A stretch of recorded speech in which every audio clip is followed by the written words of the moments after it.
kiinnostaisi yhtään. Mä vielä tuon. Train to Riihimäki leaves from track 2.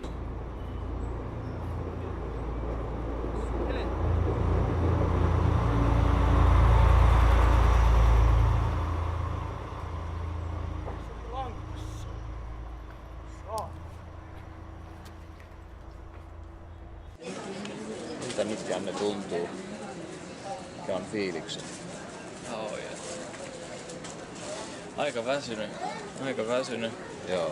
Kyllä se koko yö kun on hereillä, niin kyllä se riipii miestä. Ei mitään. Viimeiselle lennolle. Jep. No niin, Janne. Kerros mihin helvettiin me ollaan saatu. Takana on kuitenkin aika helvetillinen päivä. Joo, eli me ollaan nyt Sri Lankassa. Ja on perjantai 10 illalla. Matkaa on lähtenyt nämä toiset heivot jo 11 torstaina. Ja meikäläinen on lähtenyt tuossa 5 aikoihin.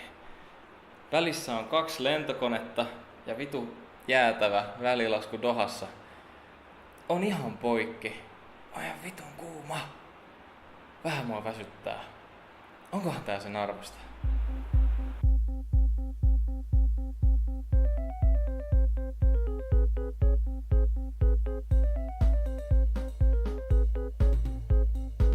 Kyllä se kannatti.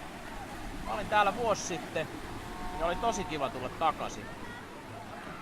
Porukka täällä on niin kuin tosi rentoa. Totta kai turismi on hiukan pilannut tätä paikkaa. Eli on aika paljon näitä tuputtajia, jotka yrittää myydä, mutta se on tietysti niille tienestiä ja tapa yrittää elää täällä. Turismi on kuitenkin Sri Lankalle aika tärkeä elinkeino, millä tätä paikkaa pyöritetään. Tänään on sunnuntai ja niin kuin näkee, paikalliset viettää tänään rantapäivää, eli on tultu rentoutumaan perheiden kanssa, uimaan, syömään, juomaan, pitämään hauskaa ja oikeesti tää porukka niin kuin oikeesti osaa nauttia näistä, mitkä ehkä meille niin kuin tuntuu niin kuin suomalaisille, että liian yksinkertaisilta asioilta. Täällä on hyvä olla. No onko vielä väsymystä?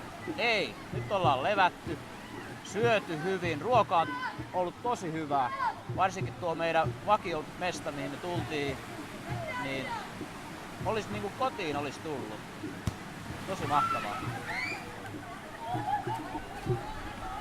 Lämpöä on varmaan sellainen reilu 30 astetta.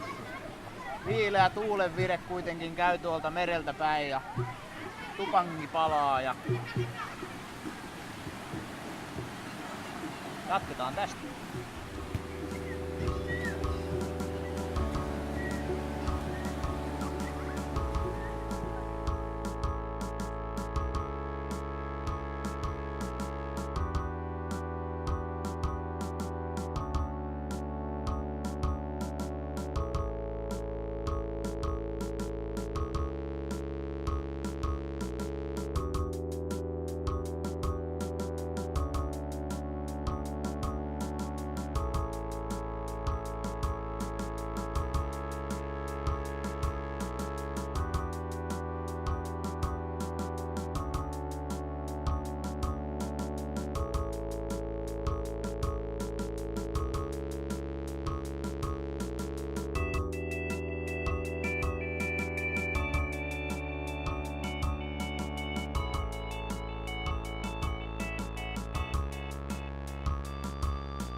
No niin, eli nyt tää on ollut melkein viikko relattu rannalla. Oon ehkä pikkasen kypsynyt noihin venäläisiin turisteihin ja aurinko on ehkä pikkasen polttanut, mutta ei pahasti ketään. Ja nyt kun on chillautettu huolellisesti ja pissejä juotu ja hyvin syöty ja rennosti oltu, niin meillä matka tonne sisämaahan olisi pikkuhiljaa aluillaan. Ja meillä olisi nyt semmonen alustava suunnitelma, että me otetaan ihan priva-kuski ja mennään kansallispuiston läpi. Ensin tosta mennään tuonne Mataraan. Kansallispuiston nimeä mä en muista, ei kokki vähän noloa. Ja sitten me mennään Ellaan siitä. Saattaa olla, että kansallispuiston jälkeen ollaan vielä yötä siellä kansallispuiston alueella ja sitten mennään aamulla Ellaan. Ja Ellassa olisi tarkoitus sitten hengaa vaan sen aikaa, että otetaan seuraava juna ja sitten sillä seuraavalla junalla olisi tarkoitus bostailla Nuvar Eliaan, eli Nuvara Eliaan. Suunnitelma on vielä siitä vähän auki, joten mä en sitä sen enempää sulje, mutta junaan me tullaan ainakin nousemaan huomenna-ylihuomenna. Joten nämä turrelaumat, turistihelvetit, kirkkaat neonvalot, känniset yöt ja muutenkin tämmönen hämärä kaupallinen meininki alkaa pikkuhiljaa jäämään taakse. Että onneksi meillä on ollut täällä tää turvasatama, missä tuntee olonsa kuitenkin mukavaksi. Ei muuta kuin viimeistä bissejä tässä ennen lähteä.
Terve!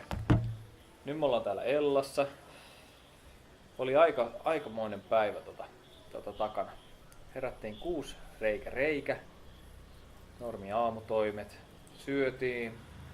Hyvästeltiin isäntäväki ja oltiin silleen, että tosi mukava ollut olla täällä. Ja mennään autoon ja sanotaan vielä kuskille kerran, että plääni on selvä ja lähdetään ajamaan. Ja sitten siinä vaiheessa alkoi hälytyskellot vähän soimaan, kun oltais menty kattoo jotain elefanttien juottamista ja että oltais menty safarille. Jonnekin safarille. Turre safarille. Ja hinnat olisi ollut aivan älyttömät, aivan liikaa meidän nykyiselle budjetille. Ei ollut mitenkään suunniteltu juttu tämä.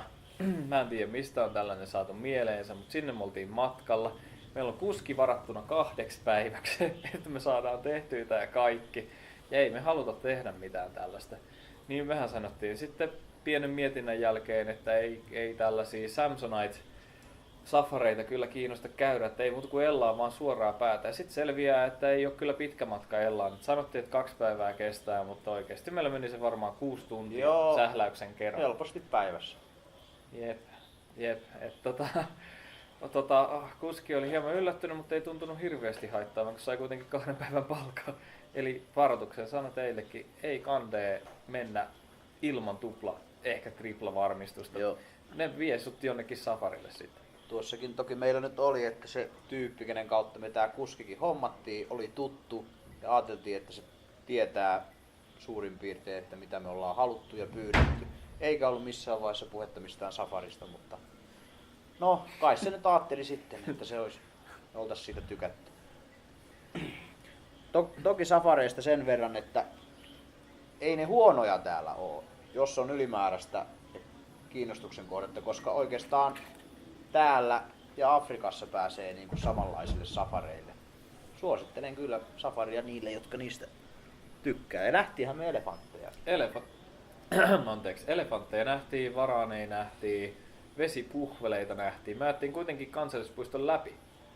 Me luultiin, että se on niinku se meidän pointti. Että sellainen pieni säätämis kautta fiksailu kautta oi-oi-reissu oli takana. Mut kyllähän kun näki nuo ylhäät vuoret ja tää kylmeni tää ilma aika paljon. Täällä on aika miellyttävä tämmöiselle suomalaiselle. Jep.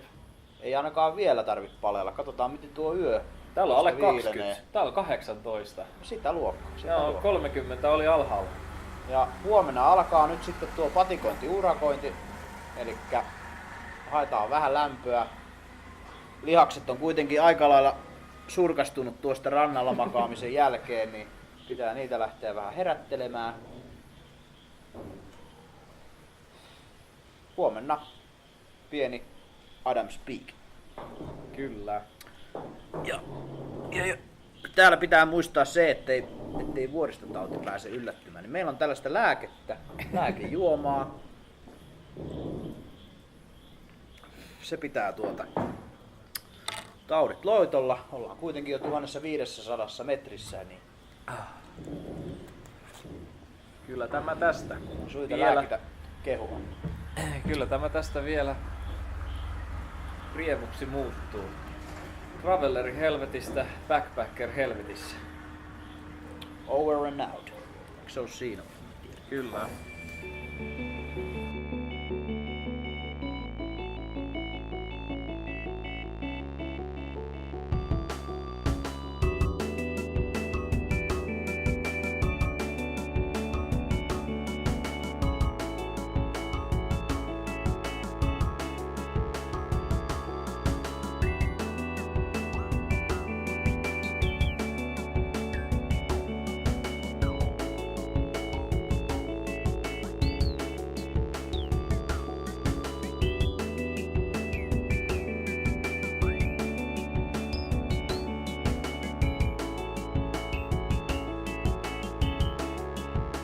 No niin, eli matkalla Adams Peakille löydettiin tämmönen miniversio siitä, mistä pitäisi ilmeisesti näkyä Adams Peak. Se saattaa olla tuolla, mutta vähän niin on sumusta, niin ei niin hyvin näy.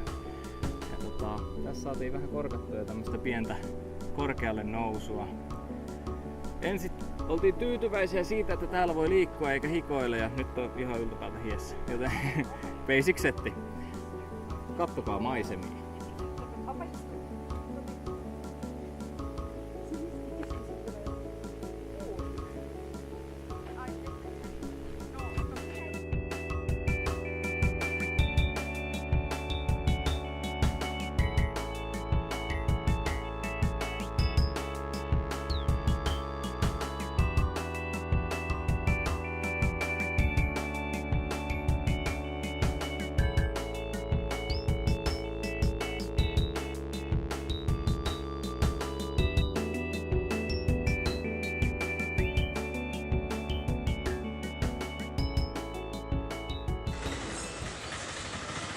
Niin, miltä nyt tuntuu? Lähdetään junailemaan. Tuntuu ihan hyvältä, juna on varmaan aika täynnä, tää on melkein täynnä tää laituri ainakin, riippuu vähän miten pitkä juna on. Ja parisen tuntia pitäisi nyt viettää maailman hienoimmalla junaradalla. Miltä Jarskista tuntuu? Tuntuu siltä, ettei tunnu oikein miltään. Ei ole niin täynnä tuskin kuin Kolonkojuna. Ei varmaan.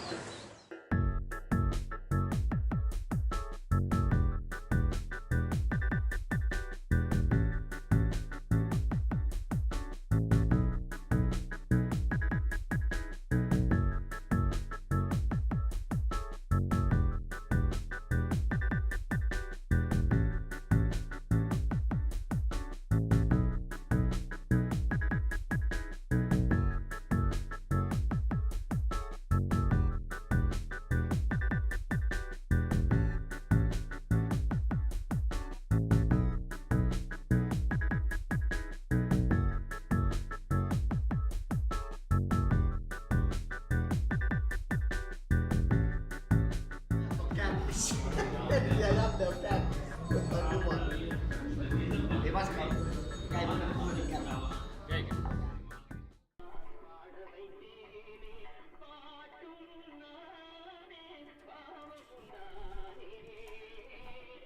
Tervetuloa! Täällä me nyt ollaan meidän uudessa majapaikassa. Tää on tämmönen kolonialistiselta ajalta jäänyt miksi tätä nyt sanois? Hobbitin pikkukolo. Ja ensimmäistä kertaa tuntuu, että on niinku oikeesti kaukana muualla. Tällaista musaa tulee täältä. Kadulla ei näy länkkäreitä lähes ollenkaan. Tosi harvassa. Ja me asutaan tällaisessa pikkukopperossa. Tää on aivan sairaan halpa jo meidän standardeilla. Tulkaa tänne. Täällä meillä on tällainen pieni pesuhuone. Tää on oikeesti ihan tarpeeksi tää koko setti, mikä meillä tässä on jo kasassa. Pari sänky on kahdestaan Petrin kanssa ehkä vähän niikkeen, mutta anti olla. Ei haittaa. Et tällaista Nuvareliaa.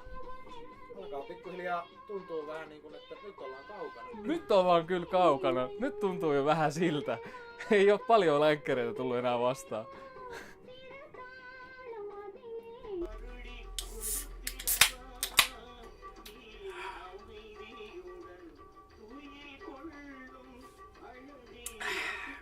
No niin. Kyllä on raikasta. Kyllä. No niin, eli Petri, summarum tästä päivästä. No tänään meitä ei ukotettu kertaakaan. Tämä päivä meni ihan jees. Junamatka oli huomattavasti mukavampi mitä vuosi sitten. Mitä olin täällä matka Kolombosta Kalleen. Juna ihan vitun täynnä, tappituntumalla 3 tuntia. Nyt pääsi ihan liikkumaankin ja löytyi jopa istumapaikkoja. Ja näkymät oli huomattavasti paremmat mitä siinä rantaradalla. Joo, siis meillä kävi silleen, että ranskalaiset vei niinku viimeiset paikat vaunusta. Me oltiin sillä, että voi paska, missä me nyt ollaan. Sitten me mentiin sinne niinku sisääntulo-osaan vaunuun, missä on vessat. Ja se olikin itse asiassa aika hyvä idea. Jaha, Jarskin käsi meni siitä ohi.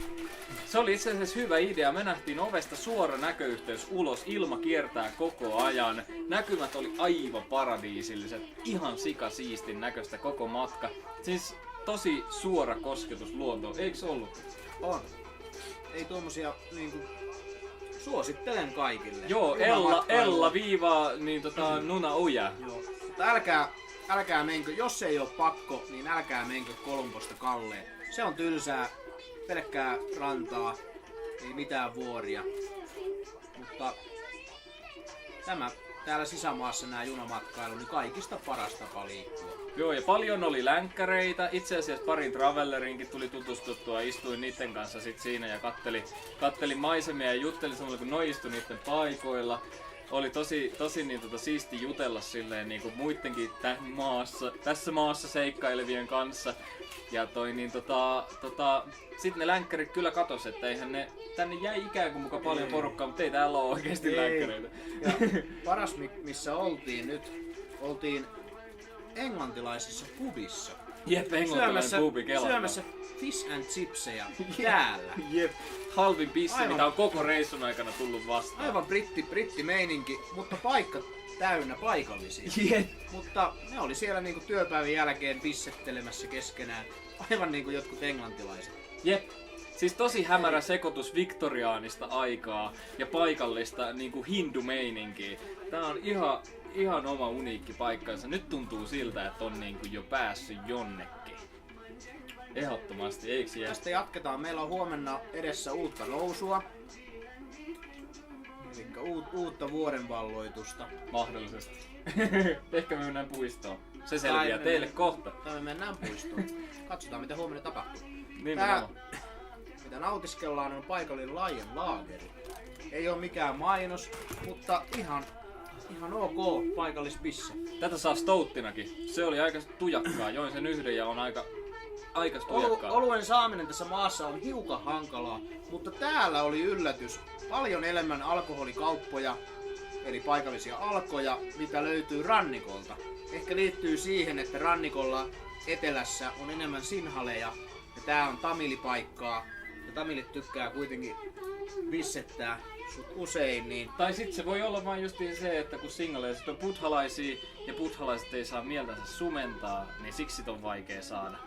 Tämmönen normi pikku tölkki kustanti tuolla kaupassa 100 rupiaa, eli 50 senttiä. On ok hinta näillä levesasteilla. On. Tosi hyvä meininki. Digaillaan. Huomenna jatketaan. Yes.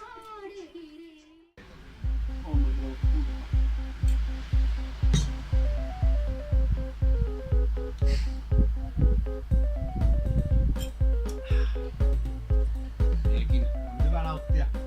Vähän lämpöisenä. Ja vuohen maitoa.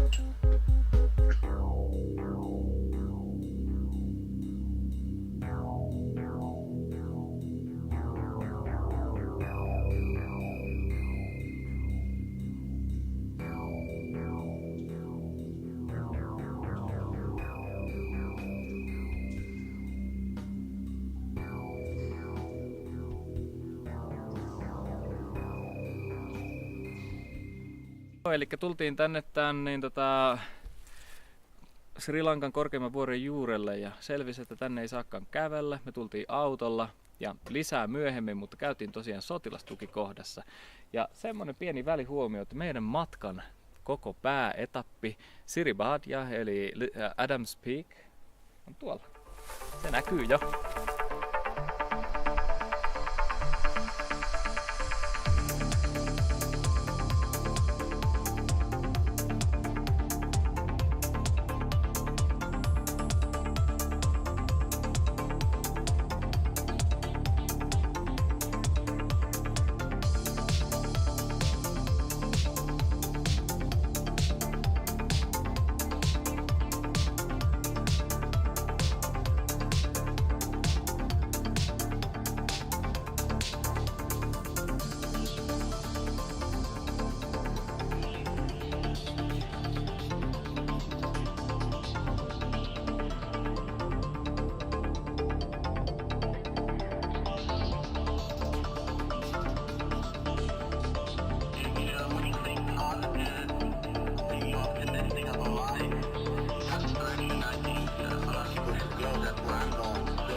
Morjesta.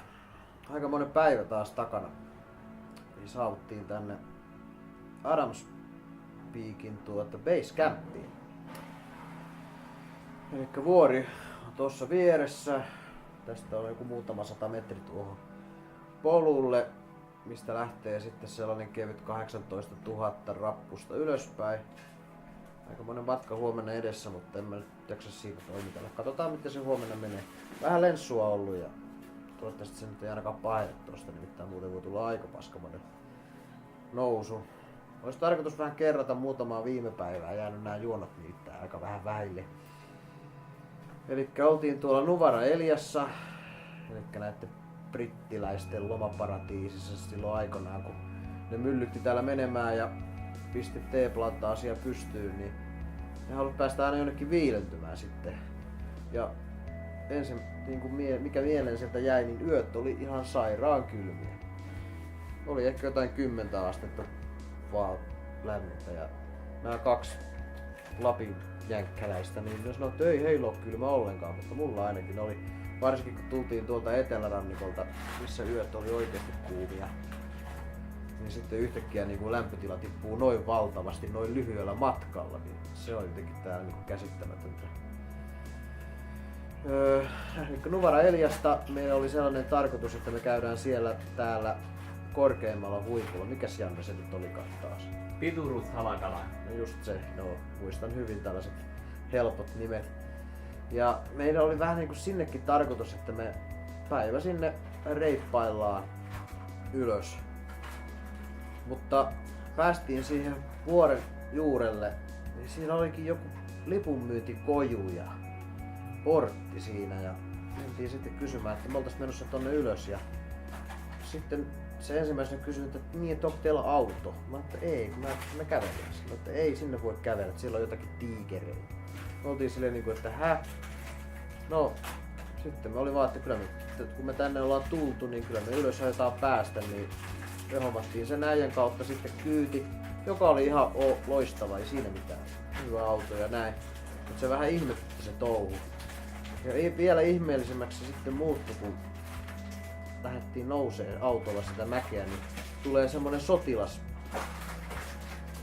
portti ja tuuli. Ja siellä niin ensimmäisenä kysytään kaikkien passit ja passin numerot ja kaikki. Ja mä että niin helvettiin, ne on oikein niin menossa. Ja ei mitään, passit oli ok ja jatkettiin matkaa ylös. Ja olisi toki aikamoinen nousu, että olisi ollut ehkä meille aika kova urakka kävellä sinne huipulle. Varsinkin kun tää itse päätapahtuma on täällä vasta edessäpäin. Ja huipulle päästiin, no ei, siellähän oli kaiken maailman tutka-asemat ja kaikki. Ja me oltiin silleen vähän, että uskaltaako täällä niinku kuvata mitään, ettei ne luule, että me ollaan jotakin salaisia agentteja, jotka on vakoilemassa täällä. Niin ei ne sotilaakin vaan oli, että ei ota tästä kuvaa ja kaikesta ja silleen. Maisemathan siellä oli siis tosi mahtavat. Ja... Mut se oli vähän niinku outo kyllä, että oltiin niinku menossa vaan päivän niinku reippailemaan metsää ja vähän trekkailemaan. Yhtäkkiä ollaankin jossain sotilasalueella.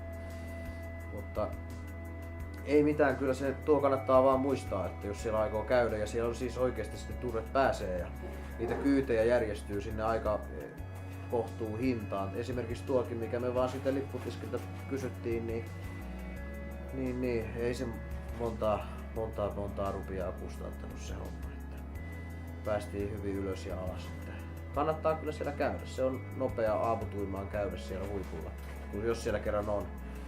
Nuvara Eliasta muuten oikeastaan aika pienihän se keskusta on.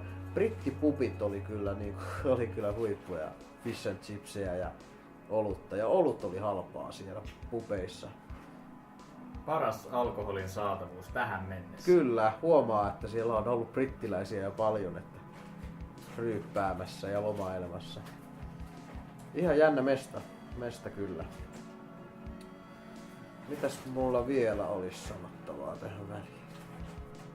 No sittenhän me lähdettiin tänä aamuna paahtamaan 8 aamulla. Joo, siitä tosi. Me oltiin sitten kysytty sitä samaa Jeppeä, että voiko se heittää meidät juna-asemalle sieltä Nuvara Eliasta. No, aamullahan ei näkynyt koko miestä eikä äijää. 8 piti lähteä. No ei mitään, me otettiin varttia. Sitten että ei me nyt kauempaa voida ottaa, että meidän pitää kerätä juna-asemalle, ettei tarvitse koko päivää venätä seuraavia junia. Niin otettiin tuk-tukkia sillä juna-asemalle ja sitten junamatka oli lyhyt, ei se ollut kuin tunti. Nähtiin muuten suomalaisiakin siellä samassa vaunussa. Pari muijaa oli siellä niinku kahdestaan lähtenyt reissaamaan. Eivät toki ollut tänne samaan paikkaan tulossa. Vähän erilaiset lomasuunnitelmat ilmeisesti, kun lähtee kapuamaan jotakin helvetin korkeita vuorta. En tiedä kenenkään idea tääkin on edes ollut ylipäätään. Mutta. Ja sitten päästiin Hattoniin. Aika vilkas pikkukaupunki. Ja sieltä sitten kyseltiin kyytiä. Meillä oli vähän tullut pienet karttalaskelta ongelmat. Me ajateltiin, että tänne Adamsvikin juurelle ei sinne ole varmaan kuin 8 kilsaa. No selvisikin, että tänne on 30 kilsaa. Niin kysyttiin tuktukkimieheltä ja tuktukkimies löi hintaa pöytään, että joo, kyllähän voi sinne lähteä. Sitten mekin mietittiin, että ei helvetti olla 30 kilsaa jossain tuktukin kyydissä. Koska näillä mutkasilla teillä, pienillä teillä, niin se 30 kilometriä, niin se kestää yli tunni, mitä Suomessa menisi puoleen tuntiin. Ei paljon kiinnostanut. Sitten kyseltiin siitä autojen hintaa. No, saatiin semmonen papparainen, joka oli kyllä ehkä parhaat päivänsä kyllä nähnyt, oli ikää varmaan 90. Mutta kova rattimies oli kyllä äijä. Paahto menemään. Välillä vähän jännitti, että pysytäänkö tiellä ollenkaan. Mutta ei, hienosti meni matka tänne ja päästiin tosi tänne pelipaikoille. Se olisi ollut toki vielä paluu kyllä. Ei me nyt sitä voitu varata, kun ei me tiedetä, että minä päivänä me päästään nousemaan tuolta. Jos huomenna aamuna keli on ihan paskaa, niin meidän pitää ottaa täällä päivä 2. Mitäs vielä? Eiköhän se siitä. Juomariput on täytetty, vettä on nousua varten ja pientä snäkkiä.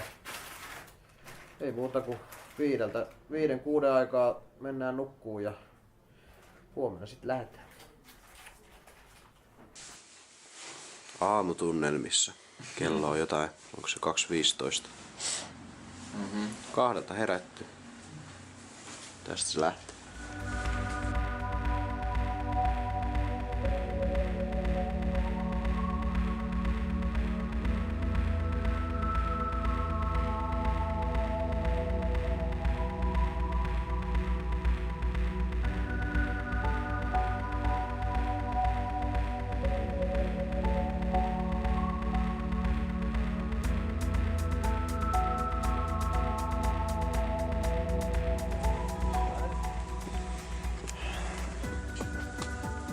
No, nyt Jarsko, sun pitää tehdä tää juonto, kun Jannesta nyt ei oo siihen.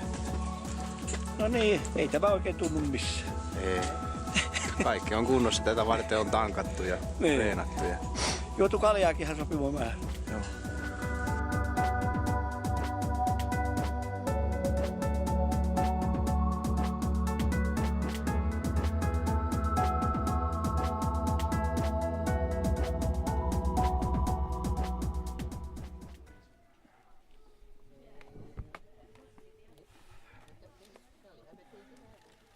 Oli se sen verran kova nousu, että aski meni mallua. On meillä Seinäjoellakin rappusia ja Oppilanvuorella. Nämä on ehkä pikkusen hooseemmat, mutta nämä heepot tykkää näköjään portaista vitusti. 18 000 rappusta. Huippu on tuossa. Ei se niin paha ollut. Alkuun vähän syljetytti ja sitten kun se huippu näkyy tuolla kaukana ja miettii, että ei vittu ei tuonne pääse, mutta hyvin me tultiin. Täällä me ollaan. Täällä me ollaan, odotetaan vähän auringon nousua. Näyttäisi, että taivas on selkeä ja aamusta tulee hieno. Toki alas pitää tulla vielä. Se voi olla perseestä. Mä menen nyt.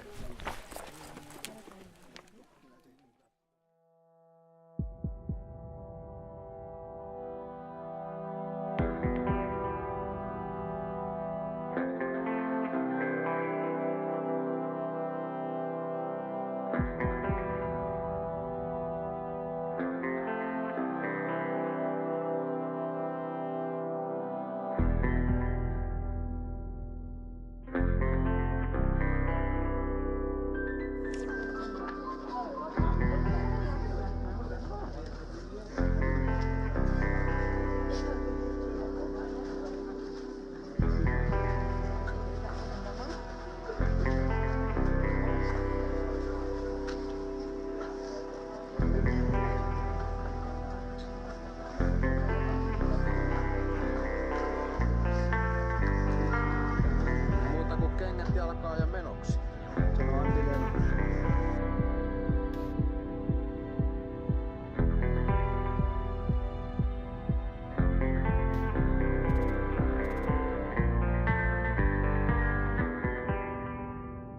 Okei, eli me tultiin Sri Patajalta tuonne alas ja aika rankka reissu oli siitä myöhemmin lisää. Mutta haluttiin vähän esitellä teille tätä, että täällä on ihan saatanasti kaikkea roinaa. Siis sä saat kuule vahasta tehtyjä buddha-patsaita ja sä saat kuule makeisia herkkuja, krikettimailoja.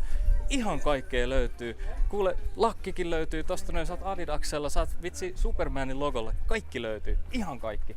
Tsiikakkaa!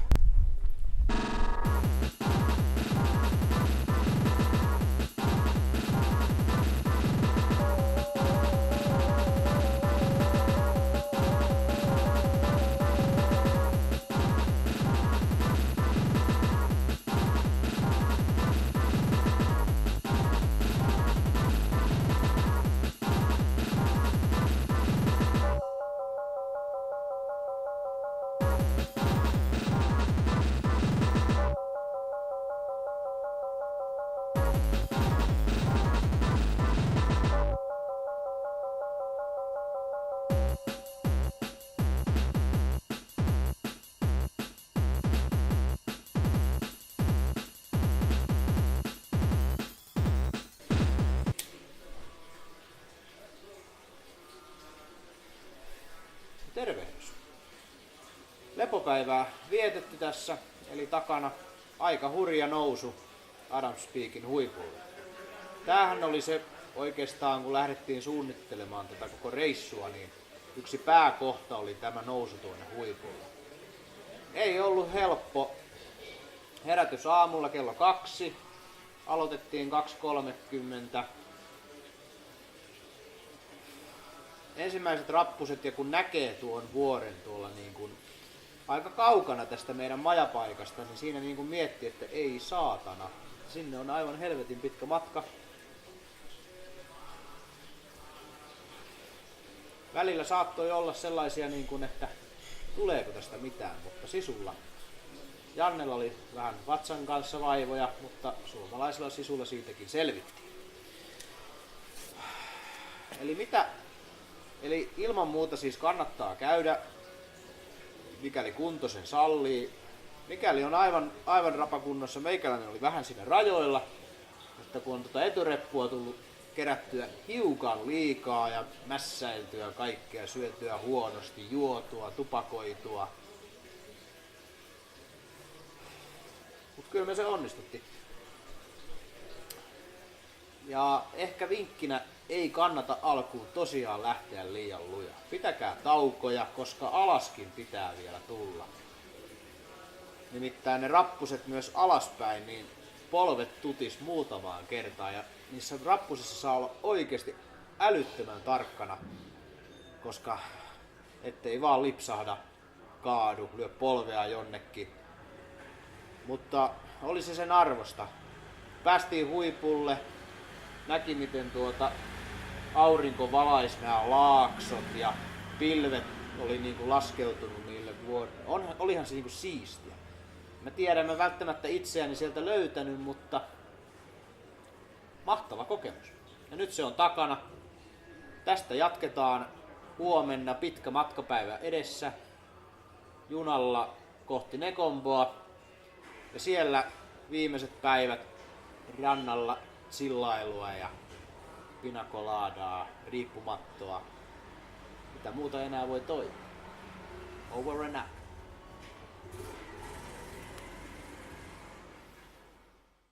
No niin, eli nyt me oltais matkalla Hattoniin, josta me otettais sit seuraavaksi juna tuonne Negomboon.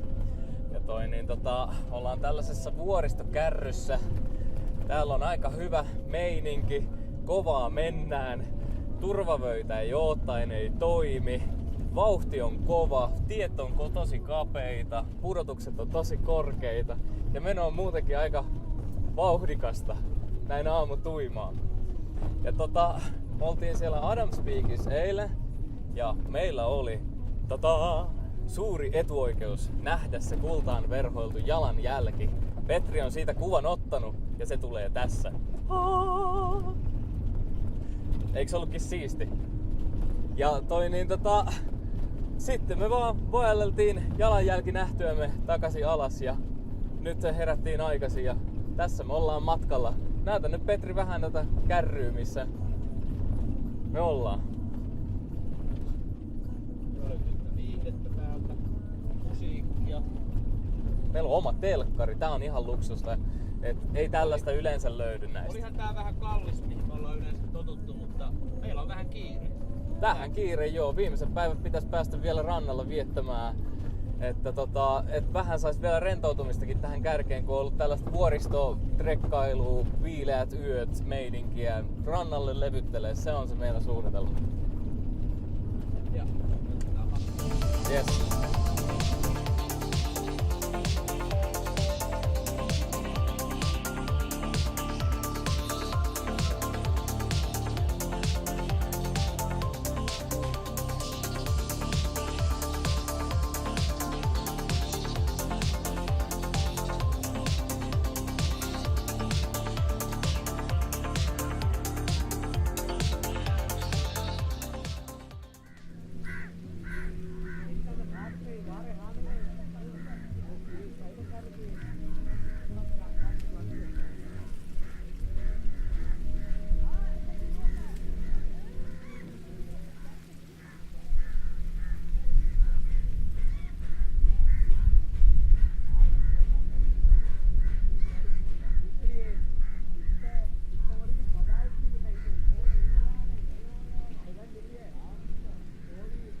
No niin, Tervehdys. nyt ollaan Negomboa mietteitä.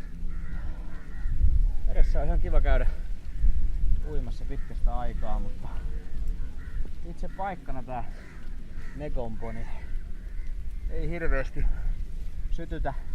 Tää ranta nyt on vähän likainen ja eikä täällä niin hirveesti tunnu tätä porukkaakaan oleva. Näitä mitä me hyttysiksi täällä kutsutaan on nää kaupustelijat. Koko ajan tullaan jotakin rääsää myymään ja paras tikka, tuntuu toki vähän pahalta, on olla niin kuin huomioimatta niin kuin mitenkään. Jos aloitat vähänkään sanomalla, että no thanks, niin ei sitten millään lähde pois kimpusta. Mitä mieltä olet ihmisistä, jotka tulee pakettimatkalle tänne pariksi viikoksi?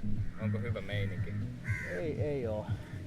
Ei oo, että jos tuut Sri Lankaan asti ja jämähdät pariksi viikkoa tähän Nekomboon, niin aika paljon jää näkemättä ja kokematta. Että kannattaa heti kun lentokentälle saapuu, ottaa mahdollisimman nopeaa suuntaa kohti etelää. Siellä on huomattavasti paremmat rannat ja parempaa meininkiä. Onkin venäläisturisteja ehkä siellä etelässä. Ne on huomannut, että ei kannata jäädä tänne, vaan kannattaa mennä sinne vielä. Mutta kuinka kauan menee, että eteläkin on pilalla. Kannattaa melkein tulla nyt. Mutta meillä nyt olikin tarkoituksena vaan chillailla nämä viimeiset pari päivää. Tää meille riittää. Lähellä lentokenttää pääsee nopsaa pois. Joo, pari viikkoa alkaa olla takana. Hiukan haikein mieli lähtöä, että paljon jäi kuitenkin vielä näkemättä ja tekemättä, mutta 2 viikkoa on aivan liian lyhyt aika. Täällä menisi helposti kuukausi. Ei mitään, otetaan aurinkoa ja nautitaan kauniista naisista.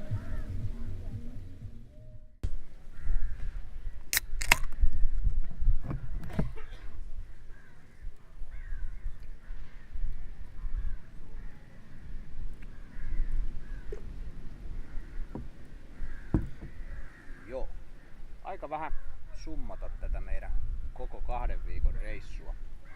Ollaan nyt hyvässä spotissa. Ei tää nyt niin huono paikka sitten lopulta. Eilen löydettiin tosi hyvä ruokapaikka, jota piti ranskalaiset. Ranskalaisten pitämässä paikassa vettiin hampurilaiset. Oli aika hyvää riisikarrihässäköiden jälkeen pitkästä aikaa. 2 viikkoa sitten niin tää hommahan lähti käyntiin siitä, että saavuttiin tänne Nekomboon, missä on tää maan suurin lentokenttä. Lennot oli aika raskaita, välilasku Dohassa. Sieltä sitten iltapäivällä oltiin täällä, siitä vielä 2 tuntia autolla Punavatuunaan. Oli aika poikki kun päästiin perille. Illallinen näiden meidän tuttujen pitämässä guesthouseissa nassuu ja nukkumaan.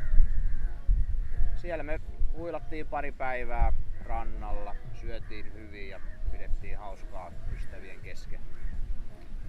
Sitten oli aika lähteä jo. Vähän haikein mielen tietysti. Olisi halunnut, että me oltaisiin jääty sinne koko 2 viikoksi, mutta se ei vaan meille käy. Pakko oli lähteä, alkoi jalkaa vipattaa aika lailla, että nyt pitää päästä jo tien päälle. Ja siitä sitten kuski saatiin vähän siitä tutun kautta. Pientä säätöä oli vähän se, oltiin sovittu niistä kaikista safareista, mitä me ei sitten haluttukaan. Ja päästiin päivää ennen sinne. Ei me oltu sovittu niistä. Niin no me ei sovittu mitään. Me ei sovittu yhtään mitään, se sovittiin meidän puolesta. Ei mitään, päästiin Ellaan päivää aikaisemmin, mikä tarkoitti sitä, että saatiin olla siellä ylimääräinen päivä sitten. Ja Ellassa mahtava kiipeäminen oli tänne Little Adams Peakin huipulle. Ei oo hirveän paha. Pystyy tekemään aamusta, kun aurinko on jo noussut. Kannattaa käydä. Ehdottomasti se on lähellä siinä. Kävellen pääsee käymään sinne ja takaisin. Sitten Ellasta matka jatkuu Nuvada Eliaan, jossa oli tää korkein huippu, missä myös käytiin. Eli tämä mikä se Janne nyt oli? Pidurkalakala. Piduruthalakala. Joo, en mä ikään osaa tuota. Mutta elikkä se sotilastukikohtakeissi. Siellä käytiin, yöt oli kylmiä, muistaa ne ainakin. Itellä oli vähän lenssua siinä. Lenssu on nyt selätetty, ei haittaa enää. Ja sieltä sitten meidän matka jatkukin sitten kohti Adams Peak.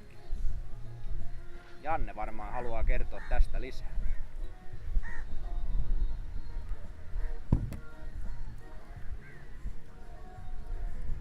Joo, eli valmistauduttiin siinä ensin nousuun, pakattiin kamat, mentiin siinä 6 jälkeen nukkumaan ja aamulla tuli sitten herättyä. Vähän oli semmonen outo olo, mutta ajattelin, että no mä joka tapauksessa jatkan matkaa ja mennään sinne. Ja jossain vaiheessa nousua alkoi tuntua mahassa siltä, että nyt ei ole kaikki ihan normaalisti. Ja sehän purkautui sitten lopulta aikamoisena Delhi Belly oireiluna.